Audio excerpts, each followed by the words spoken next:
Амандманот е повеќе од номотехничка природа, имено, ако го отворите Законот за локална самоуправа, нема да наидете на синтагма заедничка администрација, туку заедничко административно тело. Затоа ние сметаме, бидејќи се работи за системски закон, што се носи со двотретинско мнозинство, дека треба истата терминологија да се користи секаде и затоа предлагаме во членот, предлагаме наместо заедничка администрација да стои заедничко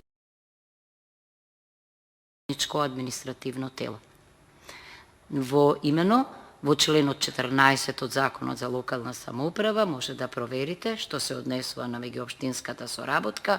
Во ставот 3 се вели дека при извршувањето или за извршување на одделни надлежности, општините можат да формираат заеднички административни тела.